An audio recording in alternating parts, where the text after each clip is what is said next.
Hi, everyone. Welcome to Talks with Gallagher, where we have conversations that inspire and empower.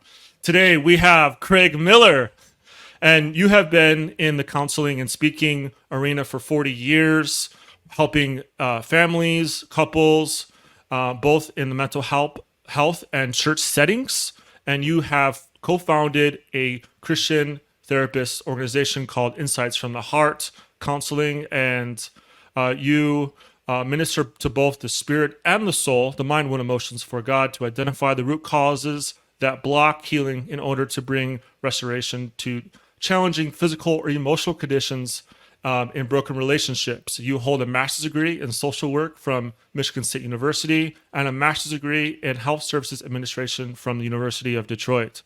And you have been the who's who's of executive and professionals, and you have been married for over 40 years, and you have two adult children and grandchildren. And I'm just so honored to have you back on with us again, Craig. And looking forward to this conversation today about healing, healthy and healing relationships. This is a really important topic.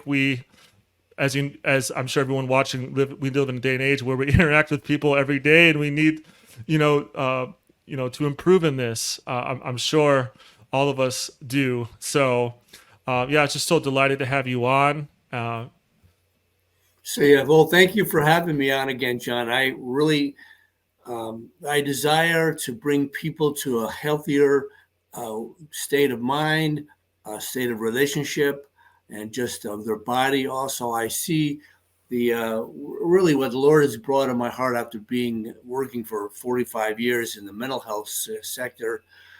I've seen that there's a big connection between the spiritual, the emotional, and the physical. It has a lot to do with the relationships and how we deal with people. And so let's just dive right into it, okay? And talking about having healthy and healing relationships, okay? Okay. So one thing we have to recognize that's so normal and common is the fact that male and female respond and think and react differently to each other. But that could cause a lot of problems depending on what's going on. And what I want to do is I want to describe a little bit about that difference and then also help with better communication, a better feeling of importance in yourself and with others, and also in loving, feeling love, be able to express that, be able to have that. There's a lot of loneliness out there. Mm-hmm. And so first of all, male and females are born the same. I mean, so when we're conceived, we have the right side is the emotional and the creative side, and the left side is the more the logic and memory side. And so females will carry that into their process. They process things on both sides of the brain. They make decisions on both sides of the brain. Interesting that little girls, their pleasure center part of their brain is right next door to the speech part of the brain. So that's why girls talk so much, is because it makes them feel good. And they process through talking. Women process through talking. Men process totally different.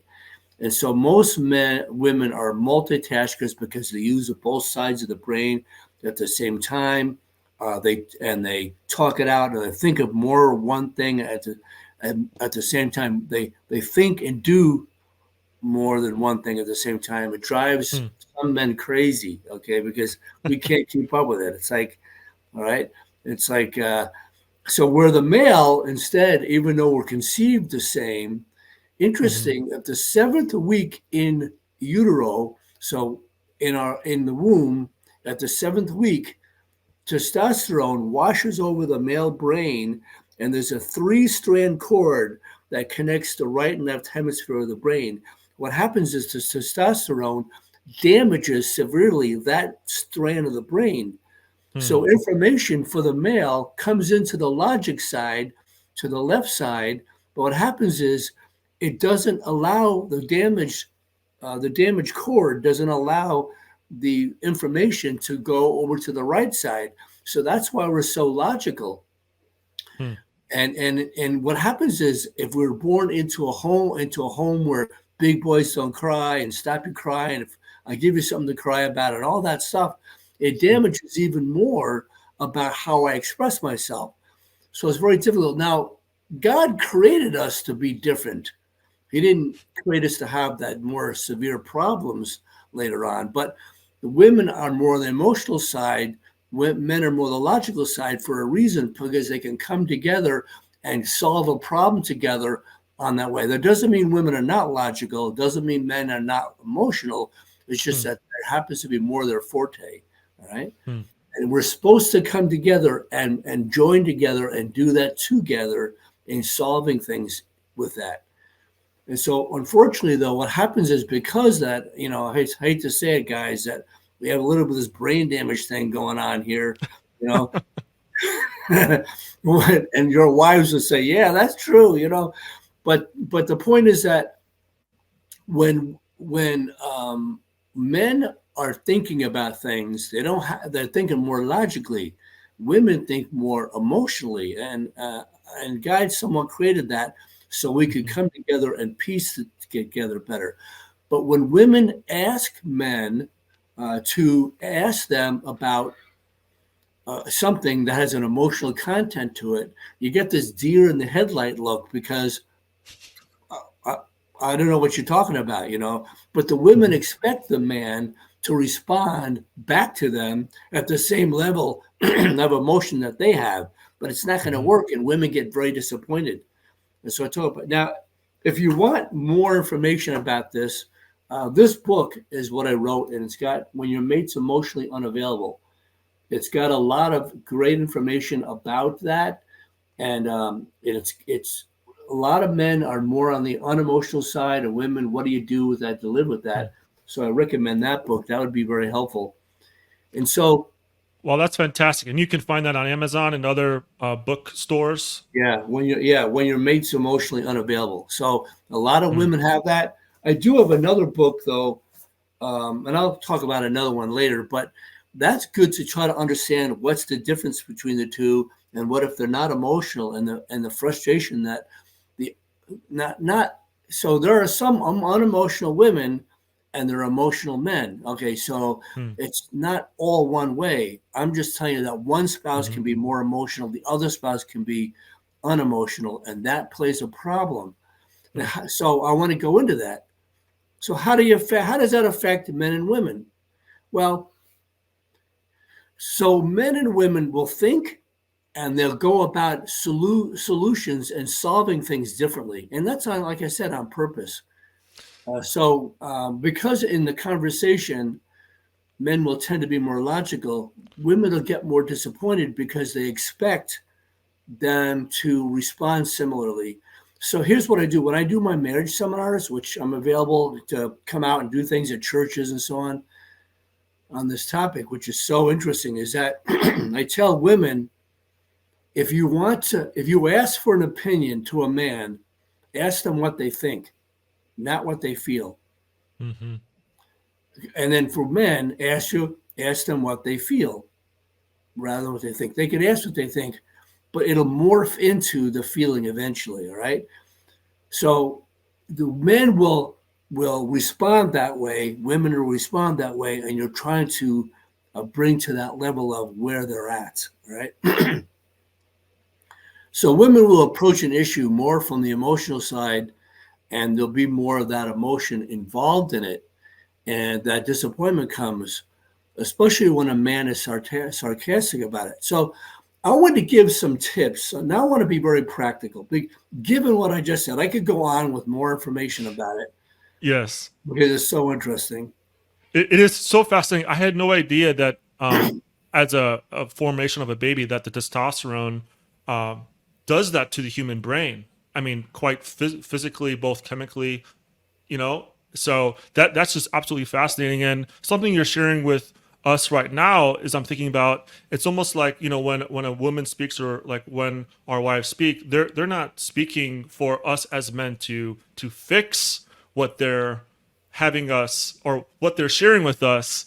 They just want us to understand emotionally what they're communicating, and then like later on, addressing it and solving it. But as men in our logical minds, as you're saying, we want to, okay, how can we fix this? How can we solve this? How can we, make this happen?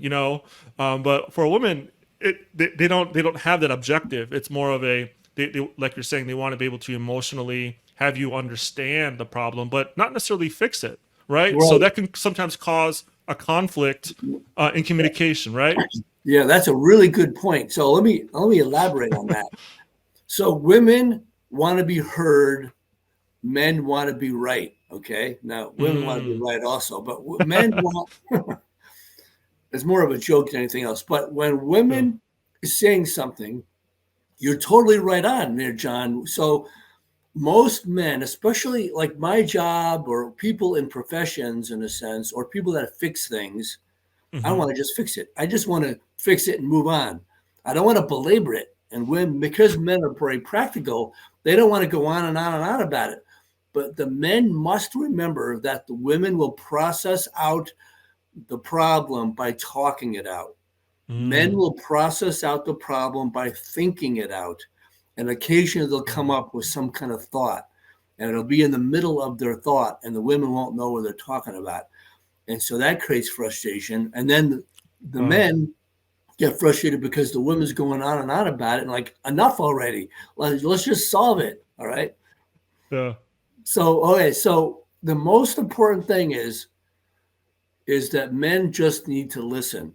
Don't Mm. fix it. Okay. So years ago, because I've been married for 42 years, and years ago, I would, I'm fixing people all day in my office as a therapist, and so to speak. And then when I get home, my wife's talking about a problem with a friend or something at where she worked or volunteered. I say, well, just do this. She says, stop therapizing me. Just listen. Oh, you mean you just want me to listen to you to hear what's going on? Because I just want to like, what'd you do it that way for? Just do this. Well, I realized long ago that you first of all, the first thing we need to do is just listen. That's number one. So I'm going to give you some tips, some helpful tips for adults and children.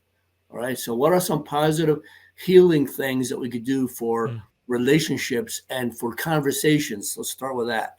The first thing is just listen. Mm. And then when they want to fix it, when they're ready, they'll fix it. I realized that my wife wasn't ready to fix it yet. She had to Mm. process it all out to kind of put it on the table, so to speak. And then we weren't ready to clear the table yet.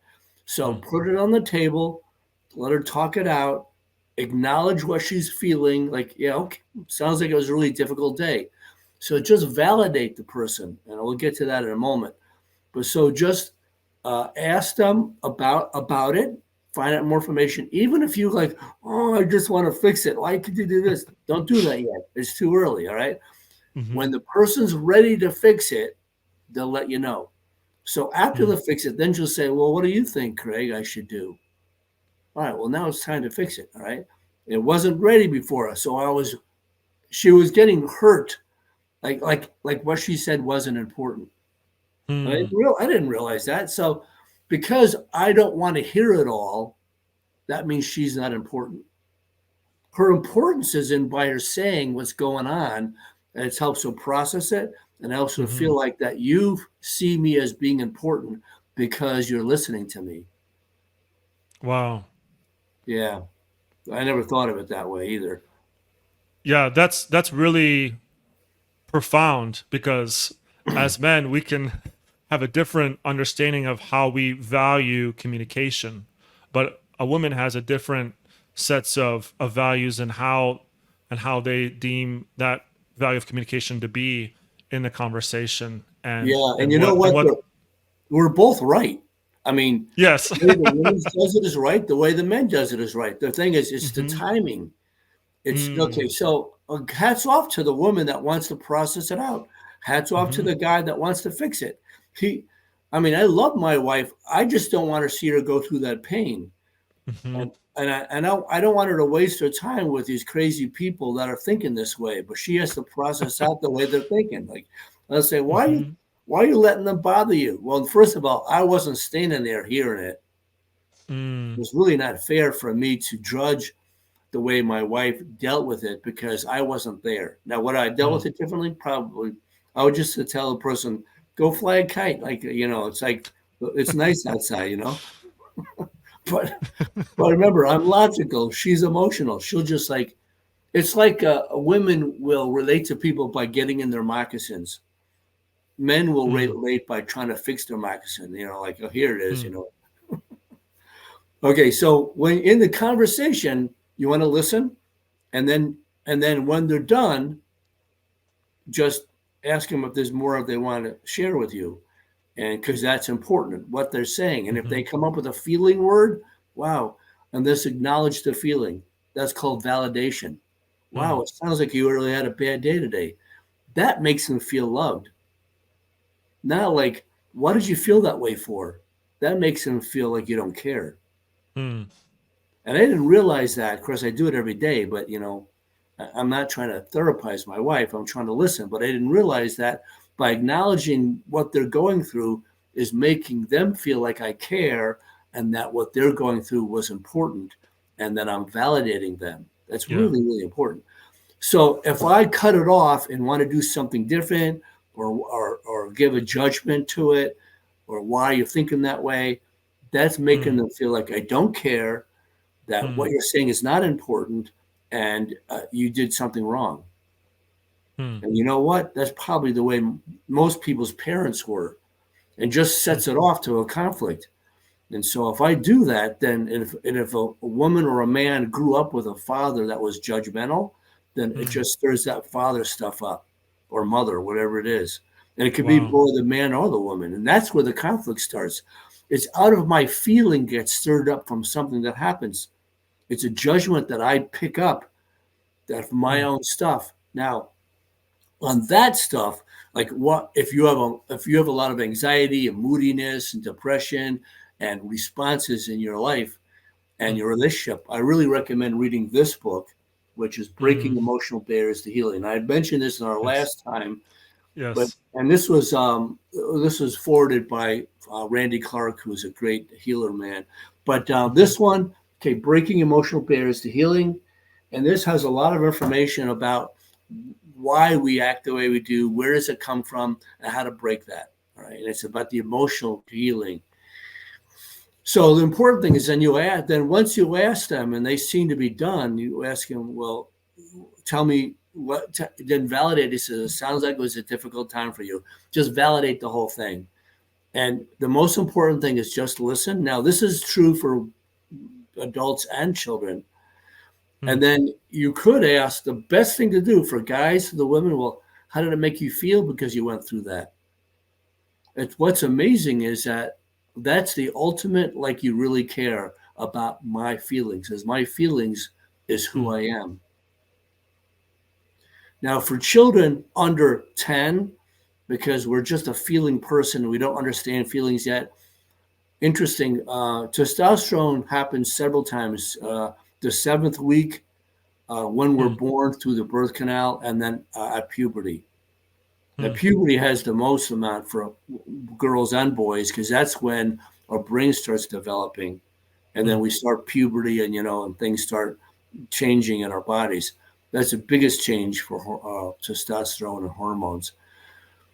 But because of that, we think differently. So after 10, you could ask kids about what they feel. But before 10, you want to help your children with their feeling because they don't know what feelings are. That's why they cry a lot. That's why they cry so Mm-hmm. loud, is because they're still learning about pain. And so don't stop that. Just soothe it. Say, oh, it must have been really, I know it's really hard for you. It'd make you really feel hurt right now. I know you're feeling hurt. The best way to teach children how to talk about feelings and about having conversations, the best way to do this is have dinners at as much as meals as much as you can as a family. If somebody works second shift and they're not there for dinner, do it during breakfast or during lunch. And if you can, get up with the kids before they go to school. If Mm. possible, do it at nighttime. What you do is when you're all sitting there and after you're eating, as you're eating, the parents would go around, would say, I play the high low game. In other words, go around and everybody gives one at a time their high of the day and their low of the day. Like, Mm, what was your best time of what happened that day, and what was the worst time of that day? And the parents do the same thing, age appropriate, mm-hmm, And so the parents' job is when the kids and the parents need to be on the same page with this. When the parents say, my friend stole my pencil and I didn't have one, and then this and this happened, and they say, mm, wow, that's too bad that happened. What'd that make you feel? And if they don't really know, it says, that must have made you feel really upset, didn't it? Yeah. So you're putting the word of what that feeling is with the situation, and the learning, mm, that's the connection. All right. And then, or you could say, like, wow, and you could fabricate a little bit, say, well, when I was your age, I know when somebody did that to me, I would, now the guys would say, I'd knock his block off. Or the woman would say, but you don't want to do that. Okay. So you don't want to be judgmental. Just say, that must have been difficult. And what happened next? So let them talk it out. And then you could say, what do you think we could do the next time that happened? And just talk it out. He mm. says, how about telling the teacher and go up to the teacher if you can? Can you do that? Yeah, I think so. I didn't think of that. So anyway, you're connected. And then when it's a good part, say, oh, that's cool. That's awesome. Now, when you affirm a child and they make them feel good about what they say, they feel Mm, good about themselves and they feel helped, and that relationship connects, so that when they mm, become 14, 15, 16, it'll be mm-hmm, normal to talk about themselves and their feelings rather than mm. shutting themselves in the rooms and they never want to talk to you. It's So one. I, yeah, so as parents watching, like it's helping your children connect the dots in Mhm. situations and in circumstances, and allowing them to see through, you know, the parents' eyes what's happening, but still in a way that they can understand. Is that's what you're saying, Right. right? Right.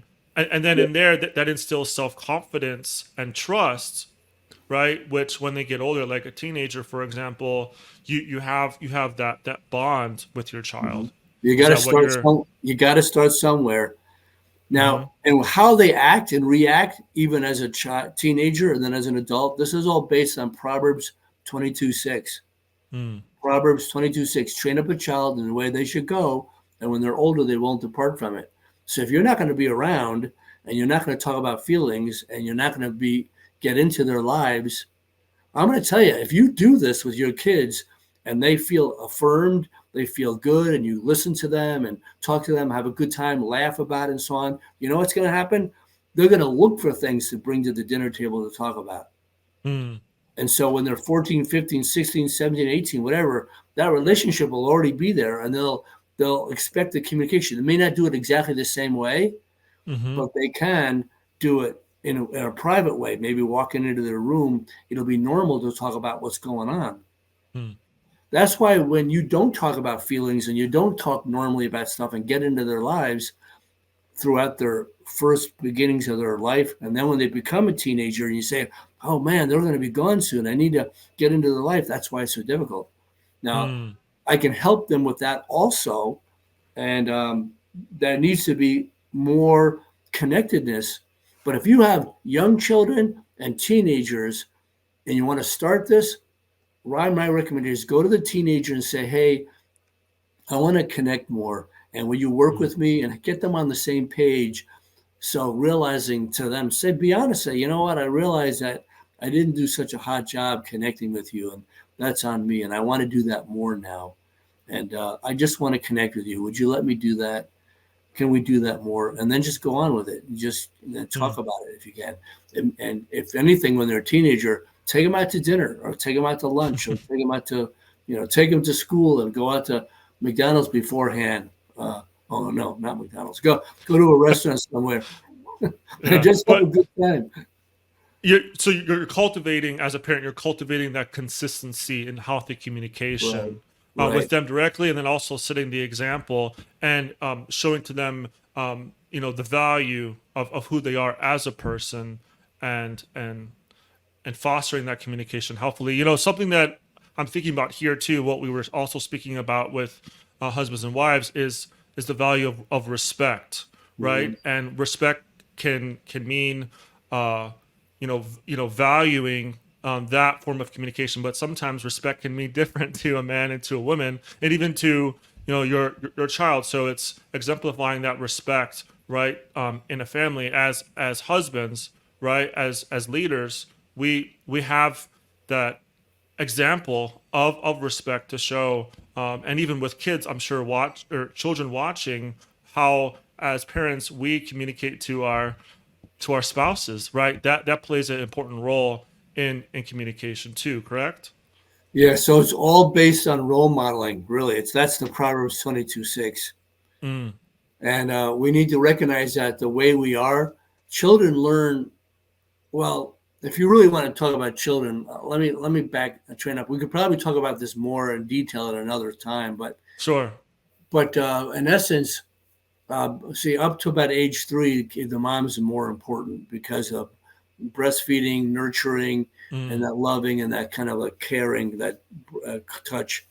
And then from about age 3 to about 11, the father becomes more important because they look into that authority figure, and mm, boys want to emulate the father, and the girls want to marry their father. I mean, if the father comes across well and loving and so on. But that represents God because we don't know God when mm, we're born.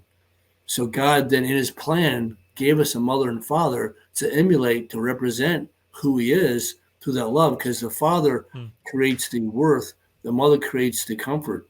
And you're supposed to mm, put that two together. And about a puberty, starting at age 11 to about 16, the girls should have their first love affair with their father mm, emotionally. And boys then learn how to be a man to their father. And kids learn two primary ways about how to have relationships. And this is the most healthy way. Number one, they learn by what is done to them. mm, So if your parents are yelling at you, mm, then your only feeling is there must be something wrong with me, that I'm wrong, because kids will take mm, that on as if it's my fault. Plus, there's no worth in me, and thus I mm, learned that's how you communicate. And the second way they learn about relationships and about loving and about conversations is about how they see their mom and dad doing it. Because again, it's all Proverbs 22:6. So we need to really have that positive connection in that relationship. So let me go on. Anything else, though? I want to go on to now yeah, go feeling ahead. valued. Yeah. Feeling valued. So in a relationship, how do we cultivate positive and healing relationships regarding feeling valued and important?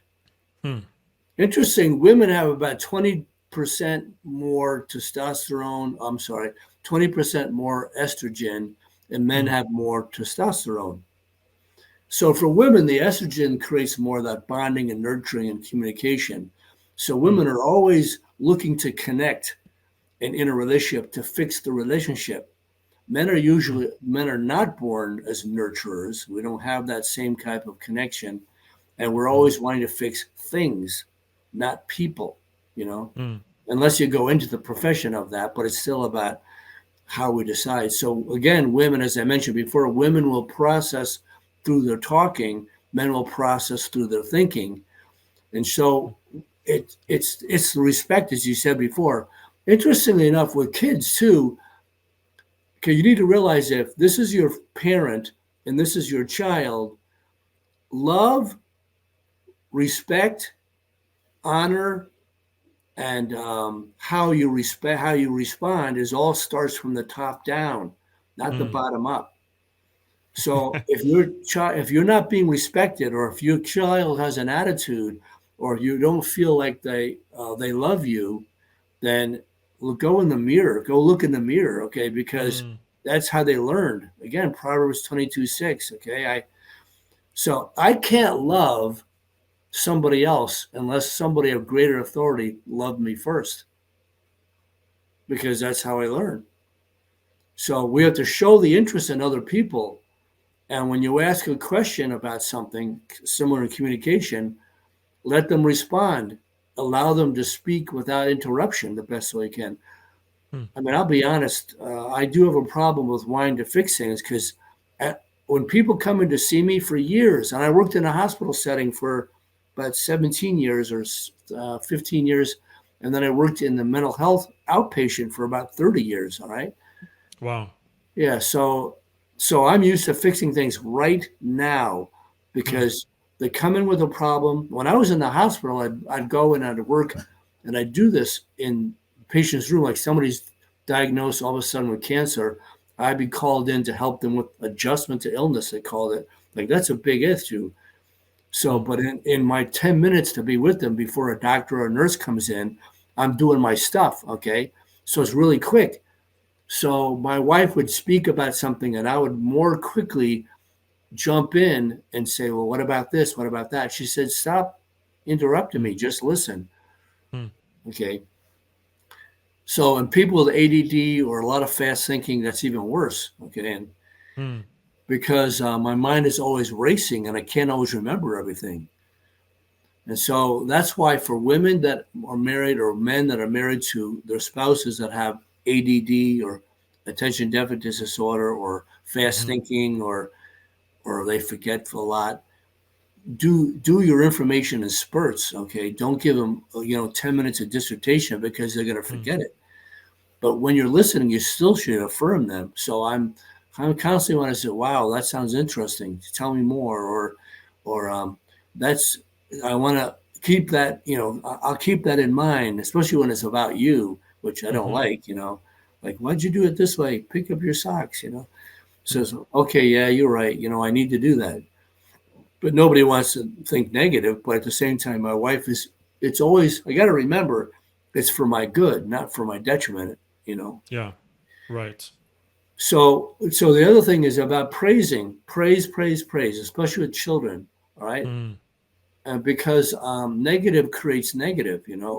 mm, Hurting people are created from hurting people, and mm, so praise and complimenting the other person without expecting something in return, and spend that. And the biggest thing is spend time with that person.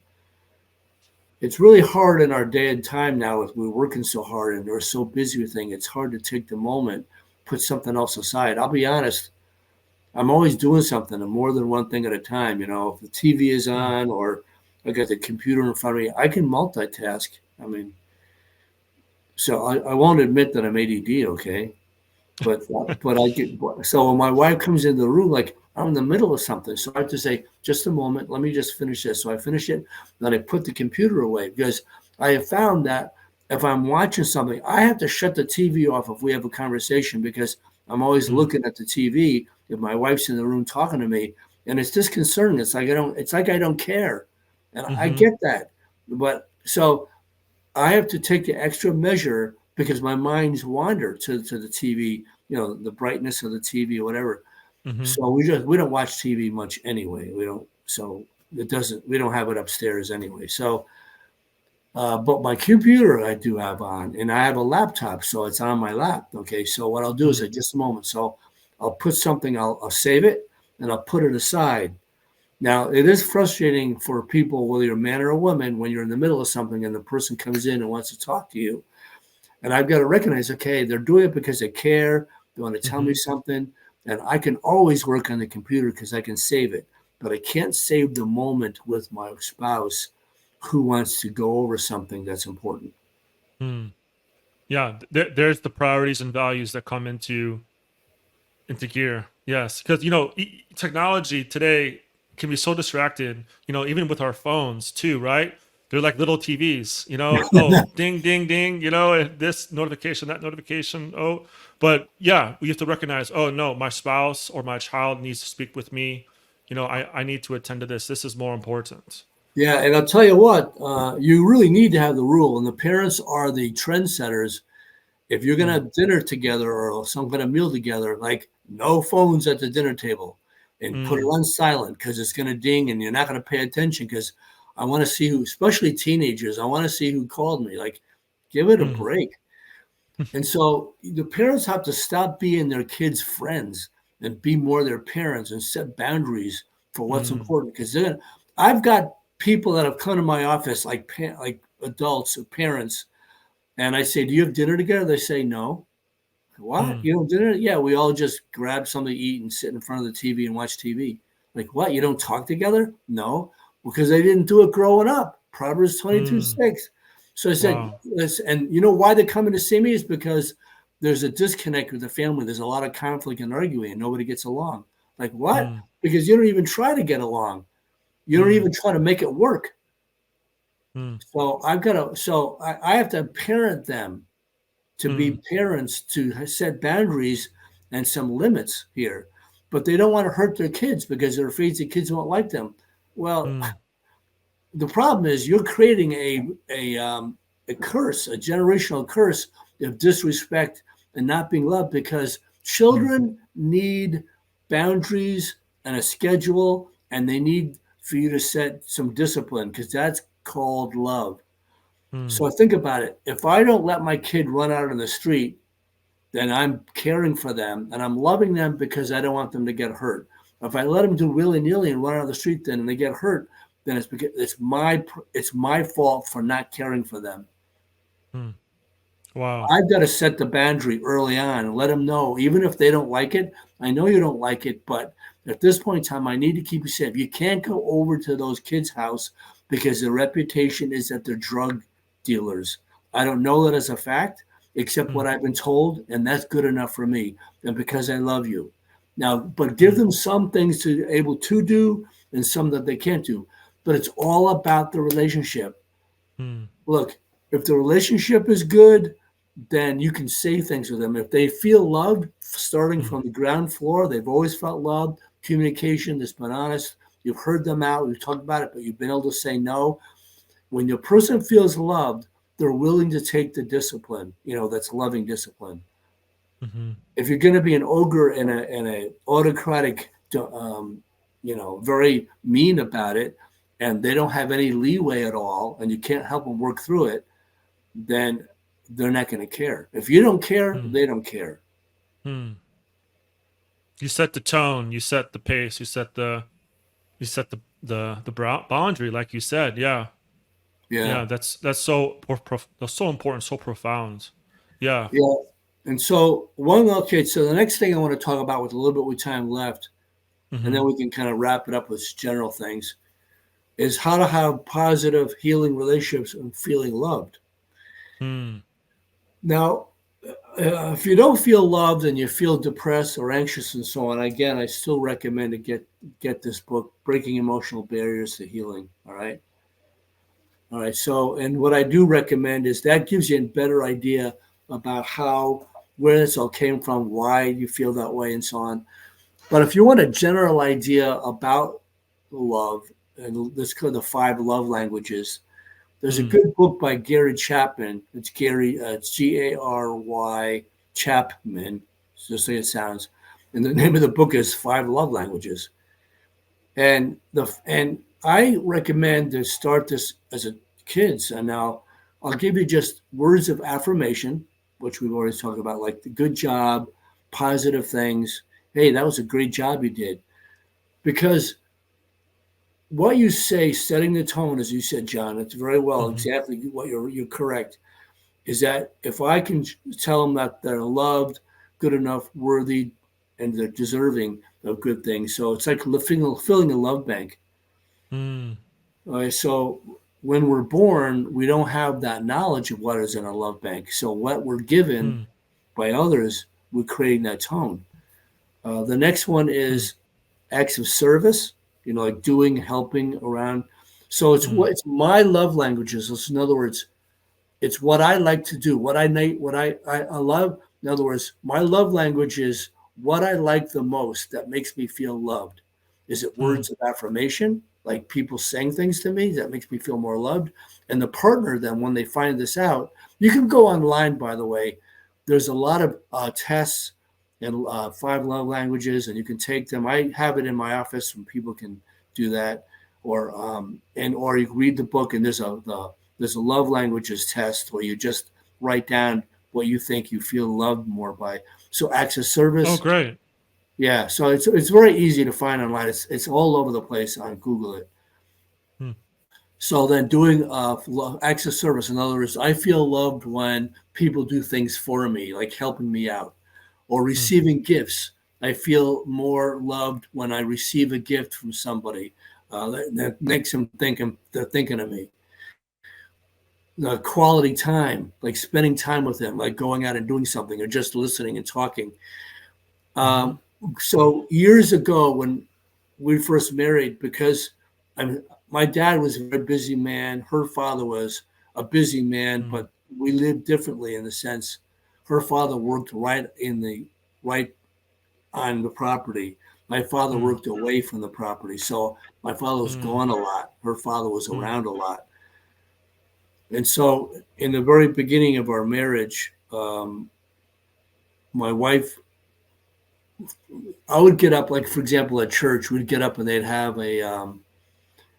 welcome time, and I'd get up and I'd go out of the pew and welcome them because I'm very outgoing and so on. My wife at that time was less, so she'd just mm, stand in the pew, kind of expecting people to come to her. I'd go out to people. That's the difference back then. She's different now, but mm, back then, after the service, she was quiet, and I say, "What's happening?" She said, I didn't realize until days later that we talked about she felt unloved by me, or she felt like I mm, didn't care about her. I said, "Where is that coming from?" Well, it's because I wasn't there for her. Like I wasn't supporting her. I wasn't there with her. So she mm, expected me to be there with her. And mm, in our one counseling session, she said, "You're not there for me." And I said, "Well, I'm not on a baseball team. I don't do extra things. I'm always around." I know, but you're around, but you're either in the garage doing something or you're on your computer. You're not there with me. So I said to her, "What does being there mean?" She had to describe to me what that meant. Being there meant talking, kind of like what we are right now. She'd be in one right. chair, I'd be in another one, talking about how her day was and what's going on. Like it Mm, dawned on me, like I just thought being there meant being in around. Like that's the way my dad was. Her mm, family was different. They were always around in the same room doing stuff. Smaller house than we had, all that stuff. It all depends on how you grow up. I didn't mm, realize it, the amount of impression that it does on how you grow up, how our parents talk to each other. My parents, my father was really busy. My mother was really busy. mm, Her parents were busy too, but they were right there and they were always mm, doing stuff together. So I realized that I had to be there for her by doing that. So I had to mm. learn that. I mean, I'm a smart guy. Okay, I got a couple of master's degrees and so on. Like, why didn't I know this? Oh, because this is common sense, and I didn't learn it growing up. That's how we learn. Yeah. Okay, so the last one is physical touch, like being Mm, close, just touching the person on the shoulder and so on. And this is mm-hmm. another big one: is that if you didn't get that growing up, you don't know what it's like to give it when you're older. Mm, So words of affirmation, so acts of service, receiving gifts, quality time, physical touch. Which one of mm, those do you like the most? And when you spell it out for your spouse, let them do more of that. mm-hmm. Yes. And then be a higher degree of feeling loved. And I didn't know. I mean, so but like what? You're married to me, you should know.